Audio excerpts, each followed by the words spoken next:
Hello and welcome to The Big Picture. After the recent victory celebrated not just in India but all over the world virtually over the Supreme Court judgment in the Novartis patent case just over a week back, concerns are already being expressed over the clock turning back on the issue. With the free trade agreement between India and European Union apparently in its last stage of finalization, concerns are being expressed over the final shape it will take. Prime Minister Dr. Manmohan Singh, who has embarked on a 3-day visit to Germany today, has said that he would be discussing with the German Chancellor Angela Merkel for an early conclusion of the agreement. However, concerns are being expressed by not just those working for cheaper medicines, but also the agriculture and dairy sector as well as the automobile sector. There has also been criticism about the opaque nature of negotiations on the free trade agreement with the European Union. What are these concerns and how it needs to be addressed? How will the FTA with European Union help India? We will discuss all this today with an expert panel of guests. I have with me Dr. Suman Sahai, Chairperson of the Gene Campaign, Prof. Shubhashis Gangpadhyay, Research Director at India Development Foundation and a well-known economist, Ajay Dua, former Secretary in the Ministry of Industries and Commerce, and S. Sandilya, President of the Society of Indian Automobile Manufacturers. Welcome to all of you. Let me come to Mr. Dua first. Mr. Dua, you know, this agreement has been in the making for quite some time now, and now they say it is in the final, final stages, and the Prime Minister will be discussing it with the German Chancellor and all that. How is it going to benefit India? Let us look at it from the positive aspect first. I think any free trade agreement is likely to result in expansion of trade. And trade expansion is always good because you are catering to a larger market than your own domestic market. Right. Also, if alongside that, it allows for greater freer flows of capital, because that's also sought to be covered in this free trade agreement. Investment is an important constituent of it, which means that there will be greater availability of capital on both sides of the spectrum. So to that extent, more goods and services to trade in and more capital flows is always good from the point of view of expansion of trade. This is what you're talking about in general terms. Absolutely. As far as the European Union is concerned. Yes, European Union, the 27 countries which are members of it, as a bloc, they constitute our biggest trading partner. Right. So to that extent, and in that, Germany is is the biggest trading partner in Europe. Absolutely. And our trade with Germany has been growing well. We are fairly close to about $20 billion of annual trade with Germany, growing fairly rapidly. And Germany is an important constituent of the European Union. To that extent, the dialogue which our Prime Minister would have with the Chancellor would be an important one, and it should help in pushing forward our attempts to enter into an agreement for the last 6 years. I remember we started this process in early 2007. Right. And we were hoping that at most it would take us 2 years to do that. But there are obviously issues which both the sides consider unresolved, as a result of which we haven't been able to conclude the agreement. Okay. Suman, unresolved issues. One of the unresolved issues seems to be in the agriculture sector and dairy sector and things like that. I would say one of the principal core unresolved issues, and therefore also the issue of greatest concern, is that relating to intellectual property rights. Right. Intellectual property rights in the health sector, in the agriculture sector, and in the technology sector, right, in climate change related technologies. Now, where the EU FTA is going is also similarly, it has been tracked also and followed by the EFTA. Yes. Norway, Switzerland, etc. So we will, whatever we do here will have implications there. In agriculture, the most outstanding issue of concern is that the requirement is now, or the demand is for TRIPS plus provisions of intellectual property for biological materials for seeds. Now, this is absolutely legitimate because it's all WTO compliant. Whatever we've done, we've got a strong Farmers' Rights Act. Anything that dilutes that Farmers' Rights Act is going to be extremely damaging for the Indian agriculture sector. As far as the health sector is concerned, as you quite rightly pointed out, we are still dealing with the outcome of the Gleevec patent case. Right. And the contentious issue in IPR has been data exclusivity. I mean, all forms of special protection, again TRIPS plus. So whereas in seeds they are wanting a UPA of 1991 agreement, which will be almost like a patent, no dilutions. In the health sector, they want data exclusivity to be protected, which means India as They means the European Union. European Union, the United States, everybody who's negotiating with us. Data exclusivity protection means that the generic drug industry cannot use the data, test data, to move forward on generics. Now, India being the world's largest generic drugs producer has a huge stake in this. It cannot allow protection of data exclusivity beyond a certain point. In fact, it's not just India, even the African countries and many other countries everybody. there, because India exports a lot of generic drugs. Because we're the largest producers of generics, so we have a huge stake, and our having a stake in generics means we will not or will be able to supply drugs. You know the huge HIV/AIDS case when Cipla came in to rescue the African patients after the US insisted on enforcing patents on drugs.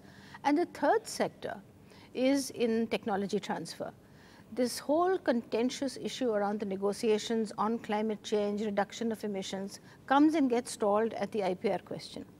The developing country position and India's position has been that since it is the polluter who has destroyed the environment, the polluter pays. Polluter must pay, and one of the ways that the polluter should pay is transfer of technology. Now, all these countries, Europe is very strong on these clean technologies, and clean energy is one of the strong focus areas of the FTA. What does this mean? If the position that has been taken so far is that the technologies are available, they're available in the market, they're protected by IPR, and therefore they can only be transacted through licensing and payment of fairly hefty fees. That is not technology transfer in polluter pays principle sense. So these are three principal areas where the whole IPR question is of crucial importance to India's future, and in the drug sector, crucial importance to the world for access to cheap and affordable drugs. Exactly. Mr. Sandilya, one of the concerns expressed, the automobile sector in India seems to be quite concerned about this FTA. You have been also quoted saying that what are the actual problems if this FTA goes through? Automobile is a significant part of the manufacturing industry in India that contributes significantly to the GDP. So we have been saying from SIAM that in any kind of FTA, automobiles like the CBUs must be excluded, must be in the negative list, they should not be part of an FTA. Simple reason is if you permit trade, as it is India has opened up the economy from investment point of view, we don't have any local quantity restrictions, we don't have any localization like the face manufacturing program we had before 90s, we just don't have all the restrictions, people can come and invest money. Now a number of companies from all over the world have come and invested in this country for doing manufacturing to create automobile hub in the country as a part of the overall manufacturing policy in the plan, in the automotive mission plan. All that will become a negative if we permit trade. Let me go to Professor Gangpadhyay. Professor Gangpadhyay, this whole FTA thing, where is the focus? The focus of India seems to be, as far as FTA is concerned, with the European Union on businesses and things like that. Do you see India benefiting from this FTA by the way it is being, because there are also complaints that the whole nature of negotiations have been very opaque. The thing is that what Mr. Dua said about free trade being in general better is absolutely right? That indeed, when you trade, both countries benefit. And India is really, as of now, even now, it's a very, in terms of the economics, it's a very small open economy. And therefore, if it can gain access through these trade agreements to a large market, then even if we, in turn give up some of our high tariffs, it would be good for both countries. And it would definitely be good for India. However, this is based on the argument that the free trade is in everything. And there I think what Suman pointed out in IPRs, I'm not going to repeat them, but certainly that's an issue. Agriculture is another issue, because remember this argument breaks down because now what you are doing is where India can do well, you're restricting, and you're asking for free trade in other things. On the other hand, what I just heard from the Automobile Association, That is not acceptable, because obviously if you do free trade, then in those sectors where we are not as efficient as the global market, we are going to suffer. But that is what the essence of growth is. We cannot grow with all our sectors growing. We have to grow with our efficient sector growing.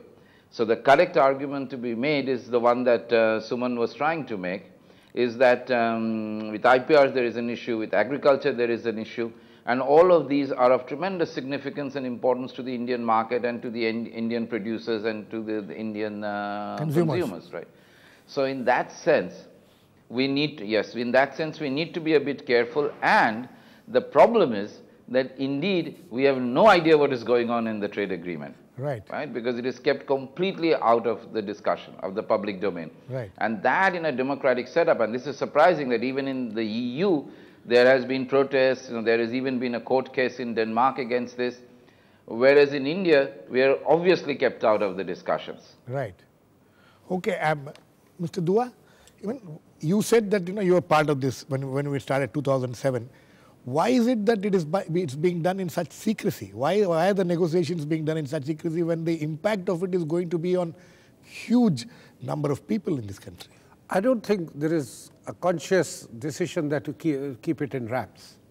It may have just happened that not much interest is being shown by the media. The stakeholders? Absolutely. And I wish to no, please. Let him finish. I like to point that out, because simultaneously we've been talking of a trade agreement with, during this period, a trade agreement with Japan, a trade agreement with Korea, a trade agreement with ASEAN. So 6 or 7 trade agreements have been going on, and all in the background of an omnibus trade agreement with WTO. The interest which needs to be taken to follow up each of these bilateral agreements, since the multilateral ones are running into a problem, I think depends upon the kind of interest which gets taken in the country by the stakeholders. But the stakeholders and the media also. Of course, you think so? Of course. The fact of the matter is the media plays an extremely important role in reaching out what is happening there, what is happening in such negotiations. Come back to the issue which has been raised earlier. I would say if everybody were to gain in everything, then there can be no possible agreement in any matter. All negotiations are a matter of give and take. We have to hold on to what is precious to us. IPR is certainly a very important issue for us. We should be willing to secure gains in the domain of IPR for losing something else somewhere else. If an argument has been made that if we open up our manufacturing sector to European imports, our manufacturing will suffer. Then there has to, we certainly have to look at what is the disadvantage which we suffer in our manufacturers that we cannot compete. Today, there is a 60% import duty on automobiles, particularly what was being sought to be mentioned, CBUs, completely built units and completely knocked down units. Right. If the agreement is going to be that from 60 we can come down to 30, which is also a substantial, I would say. But the automobile sector doesn't think like that. No, they think that 30% is going. That means that all this European cars, the rejected European cars will be flooded into the Indian market. That is their concern. No, I certainly see any industry which is going to be impacted is going to take the stand which Mr. Sandilya, as the president of SIAM, was just voicing. Right. It's a very legitimate concern from the industry's point of view. No, but we have to look at a larger macro picture. Let me get both Snehasis, Shubhashis and Suman on this quickly. Shubhashis, before we go into a break, Mr. Dua's argument that this what we are calling as opaque negotiations is actually the stakeholders don't seem to have taken much interest, and that's why it's not a deliberate thing. Well, the idea is not that whether the stakeholder has taken interest or not, but if I as an individual citizen, and I have the right to, right? If I as an individual citizen want to follow what is going on, I have no scope of knowing it. So, let's forget whether the media is interested or not. Right. You cannot say that I'll only give you information if you're interested. Yeah. That cannot happen. Suman. The issue is that it has been opaque. There is no denying that. Okay. I would say that all government negotiations On are the other hand, by character. Sorry, Shubhashis, Suman is, I'll come back to you. By precedence, and I'm sure that Mr. Dua, when he was handling it, must have been extremely open and forthcoming with information. But that is not the usual practice, and in fact, we have had to deal with the FTA also specifically. It's impossible to get information, and I think I'll take this opportunity to voice a concern that is cross-cutting across all issues. If in fact experts in civil society and outside of government would be taken on board in discussions, the government can only gain from it. Absolutely. 5 heads are better than 1. Absolutely. And therefore, as a matter of principle, I think we need to flag this as an issue of concern across all government negotiations. Okay. On that note, I think we'll go into a short break now. We'll come back and continue the discussion. There are several other issues involved. The automobile sector, Mr. Sandilya needs to say some things which he has, there was some problem with that. Please keep watching, I'll come back. We are discussing the proposed free trade agreement with the European Union, which India is about to conclude. Mr. Sandilya, coming back to you, sorry, we had to go away. There was some problem earlier. Mr. Sandilya, Mr. Dua, I don't know whether you heard Mr. Dua saying that there is a certain amount of give and take. I could not hear him fully. I heard partially. Anyway, both Professor Gangpadhyay and Mr. Dua here feel that the automobile sector is expecting too much. You have to give something, and the automobile sector is one which is going to be affected, no doubt, but there has to be certain compromises. I think it has to be understood in the larger context of the country. If you look at from the manufacturing sector point of view, automobile contributes significantly to the manufacturing. Right. The industry has been totally opened up for investment in this country. Government wants to focus on manufacturing investment. Given that, I think what we are saying is companies should come and invest in this country for manufacturing, value addition, employment, and the whole gamut of it. It is part of the automobile mission plan that this country has envisaged for 2016. Which a lot the of current situation, if you look at it, actually we are going a little behind on the automobile mission plan.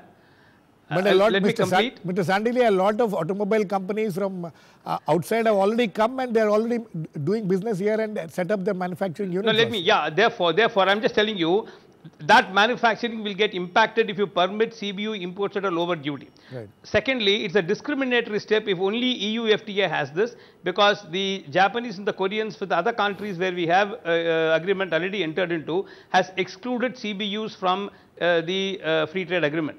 Adding it only in one country is a retrograde step and a discriminatory step.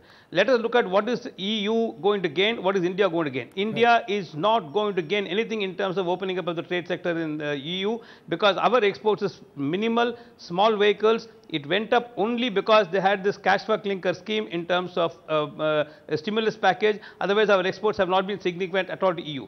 The imports from EU has been $3.4 billion. The large vehicles have come in with a higher value. That is why the government actually imposed higher duty on these vehicles. To further reduce it, I think does not call for it, because I think it's going to be a totally retrograde step. The Indian automobile industry will be significantly impacted. And if every other country wants to have a thing, we will only have trading, we will not have manufacturing at all. And I think if the government is serious about manufacturing to be a significant part of the GDP and automobile contributing to a very, very significantly high part of it, I think any step to free the trading, it is import of CBUs is a negative step. I am not saying import per se should be banned, because we are getting components, we are getting CKD packs, we are having manufacturing, we are having value addition. Significant employment takes place in this sector. I think there we are very clear that any kind of concession given is going to have a negative impact, and therefore automobile must be excluded. The SIAM's view is very clear on this. I think it is with a lot of logic, a lot of thought has gone into it. We have been discussing and debating for so many years. It is not a question of negotiation of any benefit. It will only benefit EU. It is not mutual benefit as far as automobile industry is concerned. If you look at CBU being part of the free trade agreement. So your problem is only that must be understood as a larger context. We just released a white paper. Yeah. So your problem is only the CBU. Other things. Yeah, sorry. So the SIAM's problem is only the CBU. Yeah, we are saying CBUs. I mean, CBUs, cars, two-wheelers, commercial vehicles. I think as it is, commercial vehicle duty is 10%. And in the case of cars, we have got a higher duty basically because cars is easy to import, because in India, the higher value cars will come in and that will only reduce the manufacturing content. They won't invest money at all. But India has opened up the sector for investment, so why can't people come and invest? Absolutely. Yes. Why should we get Shubhashis, there are multiple discussions, for example, in terms of... Mr. Sandilya, Shubhashis wants to intervene. Yes, Shubhashis. Yeah, I'm saying that you know, the country does not only consist of producers, and in particular it does not only consist of people, producers and employees in the automobile industry. Now, when people want to buy cars, there is no reason why they must you know, buy inefficient cars at high prices so that the automobile industry can survive. I just don't understand this kind of logic at all. This is what we did before 91. None of our industries were even comparable to anywhere in the world. Then we started, you know, opening up, and we are now getting to become a more efficient economy. So if, you know, individual sectors which are highly protected, you know, obviously things will come down. You know, this is like saying that farmers produce wheat and rice, not understanding that they do so because of the MSP. And then you say that if you get down the MSP, then so many farmers will be out of work, which is true. But the thing is that you have a bad system. You have encouraged farmers to produce more wheat and rice. You have wheat and rice rotting. There are so many other diversification of agriculture that needs to be done, which we are not doing. And the automobile industry is forwarding the same argument, that we are so many people employed because you are so inefficient and protected. But there will be many less people employed if you are not protected. And the consumers will gain from it. Mr. Dua, you know, all said and done, whatever Shubhashis is saying. We are we're getting manufacturing going, we are getting investments. We're getting technology, we're getting investments. Mr. Sandilya, India has still not become you know, competitive. They have to have investments to make competitive. Mr. Sandilya, I'll come back to you. Mr. Dua, you know, Shubhashis, whatever he says, the fact is that the Indian automobile sector has become much better than what it was in before 91. They are producing some efficient cars also. There's no doubt about it. But the concerns expressed by Mr. Sandilya that, you know, the CBUs is what is going to create problems. So certainly, I'm one with him on that. But let's get the overall picture. How many CBUs got imported last year or the year before, for which we have complete data? Nearly more than $3 billion. Sir, but in number they were 11,000 only. The question is, in a country as large as India... Numbers, high-cost cars, sir. Each car costing $20,000. Yes. If 11,000 cars get imported into the country, and there is a market for such high-end cars, why do why do you have to reduce the duty for that? No, if people who can pay such kind of duty for that kind of for those kind of cars, why should we reduce the duty? The question is, why should we be taxing the customer only if 30% duty is a good enough protection? Here we are talking of a free trade agreement, and within that we want to bring in a subset of a duty. He made 2 points. He said that Japan and South Korea has not allowed this. Please, CBUs. Let's get it. The Japan and Korea cars are not really in the luxury segment or the high-end segment with which the Europeans are concerned. I'm holding no brief for the Europeans as such, but knowing a little bit about the industry, I'm trying to put it on the wider canvas. Yes, Suman. Similarly, now if the question will arise is, the Europeans are saying, why do you keep 150% duty on wines and spirits in which we are interested? Again, the question can be made. These are all niche markets. The Mercedes and BMW is a niche market, the wine and spirits is a niche market. If somebody wants to buy it, why do we want to prevent them? I don't see that as integral to a trade agreement and not the contentious issues. And I think I'd like to come back to what has been... To agriculture and the kind of impact we have, the dairy product, the dairy industry. In trade, what are your core concerns and what are your expendables? Do we really want to stake the country's future on garments, on Mercedes, on wines and spirits? No. We want to stake the country's future on our negotiating ability and our ability to get concessions in the sectors that affect 90% of the population, which includes agriculture, which includes good technologies, which includes health and drugs. And I would just like to flag this because this is the flavor of the season. The Gleevec patent and what the Supreme Court has ruled, because it has very direct implications for the free trade agreement that the Prime Minister will be negotiating. We have to see that innovation, which is what the industry has been threatening us with, that if you do not follow this protection of patent and the protection, then there will be no innovation. There will be no innovation and we will all suffer and we will all die. I just want to give you one fact that has been quoted in the old times.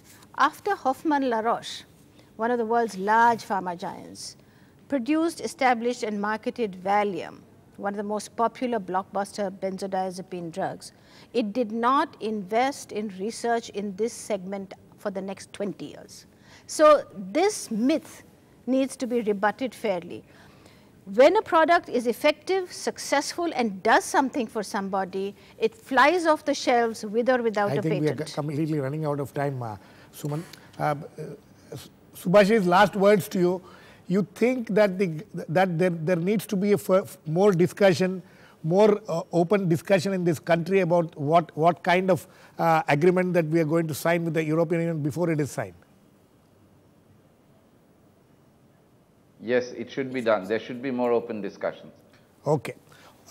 Yes, Mr. I think last words to yes, very quickly. I think let's be very clear. What intellectual property as an issue, we have taken it up at a larger level in the WTO as well as in the WIPO, the World Intellectual Property Organization. Right. Here, what the issue which we need to contend with are two: the customs being authorized in Europe to seize if there is a suspicion of IPR infringement. That is a major. That is something which we need to. Similarly, if for us the government procurement is going to be opened up in Europe, and for the Europeans the government procurement in India, it means 25 in India government procurement is 25% of the GDP. And on the only one sentence, quickly. Question, the penalties that have been included, I think is Article 22 of extremely harsh penalties for whatever might be construed as IPR violation is totally unacceptable. Okay. On that note, we have to end.